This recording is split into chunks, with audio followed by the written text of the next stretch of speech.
وَاعْتَصِمُوا بِحَبْلِ اللَّهِ، جو اتفاق کیسے آئے گا؟ اللہ کی رسی کو مضبوطی سے تھامو۔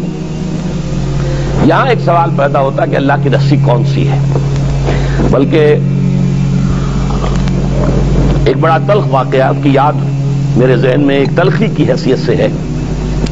سن 74 میں آپ کو یاد ہوگا کہ پاکستان میں عالم اسلام کے سربراہوں کی ایک سمٹ ہوئی تھی اور بڑا روح پرور موقع تھا وہ۔ آپ کو معلوم ہے شاہ فیصل شہید وہ آئے تھے، سب سے بڑے وہ تھے، نمایاں تھے، اور تمام دنیا کے سربراہان مملکت لاہور میں جمع ہوئے تھے۔ اس وقت یہ آیت وَاعْتَصِمُوا بِحَبْلِ اللَّهِ جَمِيعًا وَلَا تَفَرَّقُوا بڑے بڑے بینرز لاہور میں لگے ہوئے تھے، ہر رکشہ کے پیچھے آیت لکھی ہوئی ہے، ہر ٹیکسی کے پیچھے لکھی ہوئی ہے وَاعْتَصِمُوا بِحَبْلِ اللَّهِ جَمِيعًا وَلَا تَفَرَّقُوا۔ تو میں گیا تھا، وہ مکتبہ جدید پریس ہے لاہور میں، کچھ مجھے چھپوانا تھا، وہاں پر ہی آزاد کشمیر کے ایک آئے ہوئے تھے انفارمیشن ڈپارٹمنٹ کے بڑے افسر، اور یہ واقعہ اب بھی میں بیان کر کے آیا ہوں 3-4 روز پہلے۔ سردار عبدالقیوم جو صدر ہوتے تھے اس وقت، وہ اس وقت صدارت کر رہے تھے جب میں نے واقعہ سنایا کہ یہ آپ کے صدارت کے دور کا واقعہ ہے، کیونکہ وہ یادداشت پیش کرنا چاہتے تھے کشمیر کے مسئلے پر تمام سربراہان جو تھے مسلمان ان کے سامنے، تو وہ بھی چھپانے کے لیے آیا ہوا تھا۔ لیکن اس شخص نے اس قدر ملحدانہ بات کی وہاں، آزاد کشمیر حکومت کا ذمہ دار افسر، یہ کیا محمل بات ہے؟ اللہ کی رسی کہاں ہے؟ وہ رسی کون سی رسی؟ کہاں سے تھامے؟ کس کو تھامے؟ یہ تو کلام محمل ہے، اس کا مطلب ہی کچھ نہیں۔ انا للہ، اور میں سنا کے آیا ہوں کہ یہ ہے آپ کے زیر سرپرستی، آپ کی بیوروکریسی جو ہے اس کی ذہنیت کیا تھی، اس کا نتیجہ میں آپ کے سامنے رکھ رہا ہوں۔ بہرحال یہ سوال پیدا ہوتا ہے کہ حبل اللہ سے مراد کیا ہے؟ اس کی جب یہ بات اصولاً سمجھ لیجئے، قرآن مجید میں جہاں وضاحت کی ضرورت ہوگی تو یہ فرض منصبی ہے محمد الرسول اللہ صلی اللہ علیہ وسلم کا کہ آپ اس کو واضح کریں۔ انزلنا الیک الذکر لتبین للناس ما نزل الیہم، اے محمد یہ الذکر، یہ قرآن ہم نے آپ پر نازل کیا ہے تاکہ آپ لوگوں کے لیے واضح کریں اس شے کو کہ جو ہم نے ان کے لیے اتاری ہے۔ قرآن تو اتارا ہے ہم نے لوگوں کے لیے، ہدی للناس اتارا ہے آپ پر، تو صرف آپ کے لیے تو نہیں ہے نا، لوگوں کے لیے۔ تو لوگوں کو آپ یہ کتاب پہنچائیں اور جہاں اس کی وضاحت کی ضرورت ہو وضاحت کریں۔ جیسے ایک استاد جو ہے کتاب پڑھا رہا ہے، ٹیکسٹ پڑھا رہا ہے، لیکن تشریح بھی تو کرتا ہے نا۔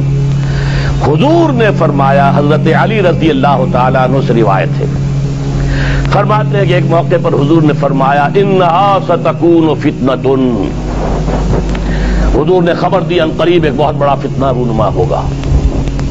فقلت، حضرت علی فرماتے ہیں میں نے عرض کیا مل مخرج منہا یا رسول اللہ، اے اللہ کے رسول یہ فرمائیے اس فتنے سے نکلنے کا راستہ کون سا ہوگا؟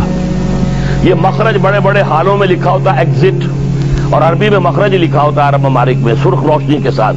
یا فرض کیجئے ہال کے اندر کوئی دھماکہ ہو جائے یا کوئی بجلی فیل ہو جائے تو دوڑو ان کی طرف، نکلنے کے راستے یہ مخرج اسے کہتے ہیں۔ تو اب دیکھیے یہاں پر ایک نقطہ ہے سمجھنے کا، حضرت علی نے یہ نہیں پوچھا کہ یہ فتنہ کب ہوگا، کیوں ہوگا، کدھر سے آئے گا، کیسے آئے گا، فتنے کی شکل کیا ہوگی، کچھ نہیں پوچھا۔ ہم ہوتے تو یہ پوچھتے ہیں، حالانکہ یہ ساری چیزیں ہیں علمی معلوماتی، اصل عملی مسئلہ یہ کہ اس فتنے سے نکلنے کا راستہ کون سا ہوگا۔ کیونکہ صحابہ کرام کا معاملہ جیسا کہ میں نے عرض کیا، وہ جو سنتے تھے قرآن سنے یا حدیث سنے، پہلے عمل کی بات سوچتے تھے۔ تو پوچھا بل مخرج منہا یا رسول اللہ، اب آپ نے فرمایا کتاب اللہ، فتنوں سے بچانے والی اللہ کی کتاب ہے، فیہ خبر ما قبلکم و نبأ ما بعدکم و حکم ما بینکم، اس تو اللہ کی کتاب میں قرآن میں تم سے پہلی قوموں کے حالات بھی ہیں، تمہارے بعد میں آنے والی قومیں ان کے حالات بھی ہیں، اور تمہارے مابین جتنے اختلاف ہوں گے ان کا حل موجود ہے۔ وَهُوَ الصِّرَاطُ الْمُسْتَقِيمُ وَهُوَ الذِّكْرُ الْحَكِيمُ وَهُوَ حَبْلُ اللَّهِ الْمَتِينُ، یہی قرآن جو ہے یہ صراط مستقیم ہے، یہی ذکر حکیم ہے، یہی اللہ کی مضبوط رسی ہے۔ یہ ہے وہ بات کہ جو حضور نے واضح کر دی، وَاعْتَصِمُوا بِحَبْلِ اللَّهِ جَمِيعًا، پکڑ لو قرآن کو مضبوطی کے ساتھ۔ سیمنٹ سبسٹنس جو ہے وہ قرآن ہے جو تمہیں جوڑے گا۔ ایک اور حدیث ہے، وہ حضرت عبداللہ ابن مسعود سے ہے کہ حضور نے فرمایا القرآن حبل اللہ الممدود من السماء الى الارض، یہ قرآن اللہ کی رسی ہے جو آسمان اور زمین کے درمیان تنی ہوئی ہے۔ ایک اور حدیث اس سے بھی پیاری ہے، موجم طبرانی کی جو بڑی موجم ہے، موجم کبیر، اس میں نقشہ کھینچا گیا ہے کہ ایک روز حضور اپنے حجرے سے برآمد ہوئے، آپ نے دیکھا مسجد نبوی کے ایک کونے میں لوگ بیٹھے ہوئے قرآن پڑھ رہے ہیں، مذاکرہ کر رہے ہیں، ایک دوسرے سے سمجھ رہے ہیں۔ آپ کے چہرے پر بشاشت کے آثار ظاہر ہوئے، خوشی کے کہ میرے امتی صحیح اور بہترین کام کر رہے ہیں بیٹھے ہوئے۔ آپ چل کر آئے قدم بقدم، آپ نے بڑا پیارا سوال کیا، الستم تشہدون اللہ الہ الا اللہ وانی رسول اللہ وان ھذا القرآن جاء من عند اللہ، کیا آپ لوگ اس کی گواہی نہیں دیتے کہ اللہ کے سوا کوئی معبود نہیں اور میں اللہ کا رسول ہوں اور یہ قرآن اللہ کے پاس سے آیا ہے؟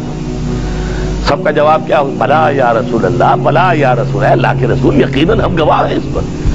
اب آپ نے فرمایا فاستبشروا، تو خوشیاں مناؤ، جشن مناؤ، فإن هذا القرآن طرفه بأيديكم وطرفه بيد اللہ، یہ قرآن وہ شے ہے جس کا ایک سرا تمہارے ہاتھ میں ہے اور ایک سرا